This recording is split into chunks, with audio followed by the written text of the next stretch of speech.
చంద్రబాబు అణచివేత చర్యలతో రాష్ట్రంలో ప్రజాస్వామ్యం ప్రమాదంలో పడిందన్నారు వైఎస్ జగన్. ఏపీలో పోలీసు రాజ్యాన్ని నడిపిస్తున్నారని, ప్రశ్నిస్తున్న గొంతు నులిమేస్తున్నారని ఫైర్ అయ్యారు. గుంటూరు జిల్లా పొన్నూరు నియోజకవర్గం మామిళ్లపల్లిలో కాపు సామాజిక వర్గానికి చెందిన రైతుల పరామర్శకు వెళుతున్న తమ పార్టీ నేతలు జోగి రమేష్, జూపుడి ప్రభాకర్, అంబటి మురళితో పాటు పలువురు నేతలు, కార్యకర్తలపై పోలీసుల దాడి అత్యంత హేయనీయమైందని తెలిపారు. జరుగుతున్న అన్యాయాన్ని చూపిస్తూ ప్రభుత్వాన్ని నిలదీస్తున్న వైసీపీ నాయకులపై పైశాచికంగా వ్యవహరించి అరెస్టులు చేసిన విధానం దారుణంగా ఉందన్నారు జగన్. పోలీసులను అడ్డుపెట్టుకుని ప్రజాస్వామ్యాన్ని చంద్రబాబు ఎలా ఖూనీ చేస్తున్నారో కళ్లకు కట్టినట్లు తెలుస్తోందని తెలిపారు. శాంతియుతంగా నిరసన తెలియజేయడానికి వెళితే చంద్రబాబుకు ఎందుకు బీపీ వస్తోందని, అంత ఫ్రస్ట్రేషన్ ఎందుకు చూపిస్తున్నారని ప్రశ్నించారు జగన్.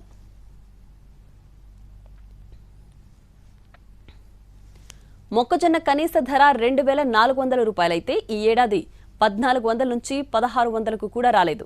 తీవ్రంగా నష్టపోతున్న కాపు సామాజిక వర్గానికి చెందిన కొందరు రైతులు తమ మొక్కజొన్న పంటను తమకు సంబంధించిన రైతు గోడౌన్లో నిల్వ చేసుకుంటే పొన్నూరు ఎమ్మెల్యే ధూళిపాళ్ల నరేంద్ర తన అనుచరులతో దాడులు చేయించడమే కాకుండా ఆ రైతులపై అన్యాయంగా ఎస్సీ ఎస్టీ కేసులు ఎందుకు పెట్టించారని ప్రశ్నించారు. కనీస మద్దతు ధర 2,400 రూపాయలకు కొనుగోలు చేయకపోతే ఎవ్వరూ ప్రశ్నించకూడదా అని అడిగారు. రైతులకు సంఘీభావంగా మామిళ్లపల్లి ఎవరు వెళుతున్నా వారిపై పోలీసులతో దాడులు చేయించి అరెస్టులు చేస్తారా అని ప్రశ్నించారు.